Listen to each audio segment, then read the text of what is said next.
हिजो ज्ञानेन्द्र साईजीको स्ट्याटसले अहिलेको पत्रकारिताको क्षेत्रको एउटा प्याटर्नलाई मजाले छरपष्ट पारिदिएको छ, जुन मैले पहिलेदेखि नोटिस गरिरहेको थिएँ। आई डोन्ट नो, म डाउटफुल थिएँ कतै यही हो कि होइन भन्ने कुरा, तर हिजो मजाले क्लियर भएको छ। सायद हजुरले याद गर्नु भएको छ कि छैन होइन।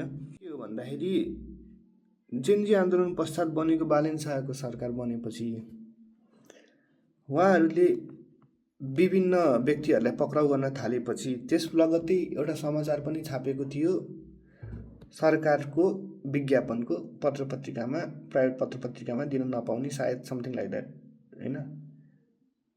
त्यस लगत्तै जुन समाचार छापिने तरिका परिवर्तन भएको छ, सरकारले गरेका कामहरू नदेखाएर जुन यो देशमा केही नै भएको छैन, केही कामै सुरु भएको छैन भन्ने टाइपको जुन एउटा न्यारेटिभ सेट भइरहेको छ, यो एकदमै डरलाग्दो छ।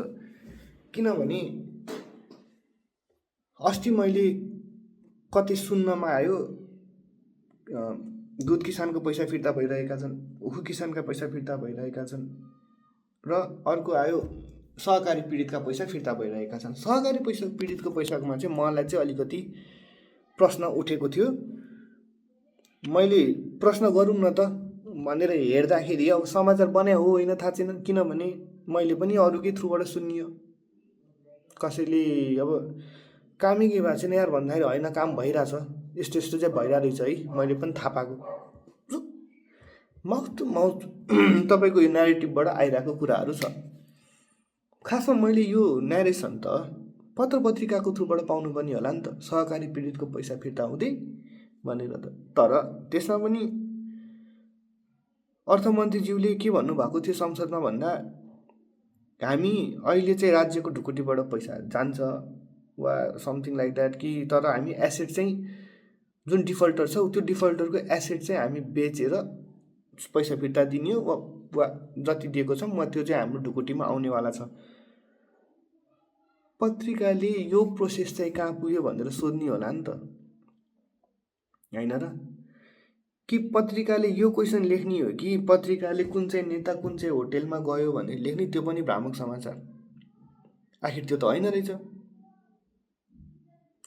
पत्र पत्रिकाले फुटपाथको व्यापारीलाई महानगरले हटायो भनेर महानगरलाई दोष दिइरहँदा पत्र पत्रिकाले त्यो फुटपाथको व्यापारीलाई पनि त प्रश्न सोध्नुपर्ने होला नि त, कि तिम्रो लागि सरकारले ठाउँ छोडिदिएको छ, तिमी त्यहाँ किन गइरहेको छैन? भाडा महँगो भएर वा मान्छे नआउने भएर वा ठाउँ पाएको नभएर भने सरकारलाई राम्रोसँग पनि त के अरे फुटपाथका व्यापारीलाई हटाउन सकिन्थ्यो होला भनेर प्रश्न सोध्ने काम त पत्रकारको होला नि त, होइन र? सुकुम्बासी बस्ती हटाउँदाखेरि दुईचोटि डोजर लगाइयो। एकचोटि अहिलेका प्रधानमन्त्रीज्यू मेयर हुँदाखेरि भने,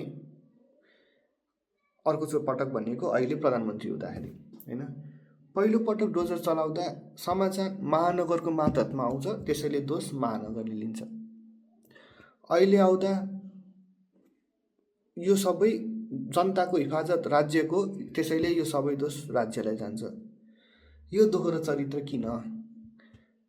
अब जुन हिसाबमा कि त तपाईँले भन्नु पर्यो त्यो बेलामा, अहिले के तपाईँहरूले के भन्नु पर्यो, होइन अहिले प्रधानमन्त्रीज्यूलाई नै दोष देखाउने आरोपमा तपाईँहरूले भन्दै जानु होला, होइन सबै दोष प्रधानमन्त्रीको हो भने त्यो बेलामा दोष प्रधानमन्त्रीको हो भनेर किन लेखिएन?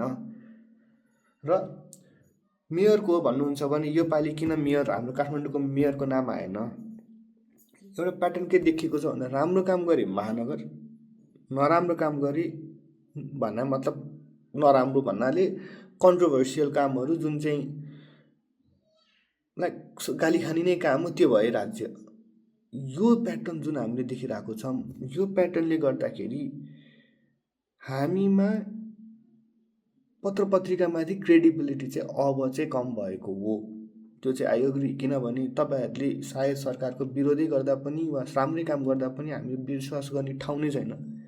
अनि तपाईँहरू भन्नुहुन्छ रुटिन अफ नेपाल भन्दालाई विश्वास गर्छन् जनताले भनेर। ए बाबा, कमसेकम 10मा 8वटा त क्वेसन, 8वटा त सरकारको बारेमा लेखे पनि 2टा त यो गलत भयो है भनेर त लेखेको त सुरुमा आवाज उठाएको त उसैले त हो।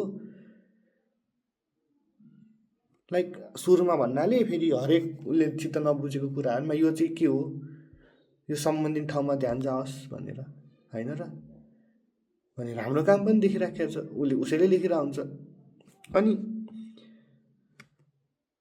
लेगेसी जुन यो मेन स्ट्रिम मिडियाको छ, त्यो मेन स्ट्रिम मिडियालाई चाहिँ नबिगार्नु होला है। भोलिको दिनमा यस्तो दिन नआओस् कि हुन त अहिले नै 13%कोमा आइसक्यो भन्ने भइसक्यो। भोलिको दिनमा यस्तो नआओस् कि जसरी भारतमा गोदी मिडियाले जे गरे पनि यो सरकारको कामै, यसको कामै सरकारको साथ दिने हो भनेर हिँडा जस्तो हो। भोलिको दिनमा तपाईँहरूले साँच्चीकैको जेन्युनली सरकारले गरेका गलत कामहरू, जेन्युनली तपाईँले राम्रो भनेर के अरे नराम्रोसँग भनेका कामहरू वा जनतालाई नै घातक हुने कुराहरू हजुरहरूले भन्नुभयो भने हामीलाई विश्वास लाग्न छोड्छ। र जब जनतालाई यो कुरा विश्वास लाग्न छोड्छ, लोकतन्त्रको सबैभन्दा ठुलो हारै यही होइन र? अब तपाईँहरू भन्नु होला पहिला कस्तो देखेर आयौँ, ए बाबा त्यो पहिला के थियो कस्तो थियो छोडिदिनुहोस्। 100 दिन काम सक्यो सरकारको, अब सरकारलाई सोध्नुहोस्, जेन्युन क्वेसन सोध्नुहोस्। ए यो किन त्यो किन मात्रै होइन, जेन्युन क्वेसन सोध्नुहोस् अर्थमन्त्रीज्यूलाई। के अरे 15%को तपाईँले डेली मार्जिन लिएर आउनु भएको छ, तर डे ट्रेडिङ आएको छैन। यसले गर्दा बढ्दा त कमाउला, घट्दा कतिसम्म जान सक्छ, त्यो कुरा उहाँले सोध्नु भएको छ, त्यो प्रश्न सोध्नुहोस्, होइन? पेट्रोलको भाउ अहिले त घटिरहेको छ के अरे, सो त्यसमा केही नि भन्ने कुरै भएन, होइन? बिजनेसम्यानहरूलाई तिमीले बिजनेस गर्नको लागि दायरा कम गरिरहेको छौ। यसरी बिजनेसम्यानले कसरी काम गर्छ? बिजनेस सस्टेन हुनको लागि त कस्टमर ह्याप्पी हुनु पऱ्यो। कस्टमर ह्याप्पी भयो भने बिजनेस सस्टेन हुन्छ। कस्टमर ह्याप्पी पार्नलाई बिजनेसम्यानहरूलाई काम गर्ने दायरा बढाइदियो। यो कुरा सुन्ने होला नि त हजुरहरूले। यस्तो समाचार फेरि देख्न पाइयोस्, फेरि सुन्न पाइयोस्, आशा गरौँ। Thank you. म रङ भए प्लिज मलाई कसैले मेसेजमा फ्याक्ट सहित भनिदिनु होला है। धन्यवाद।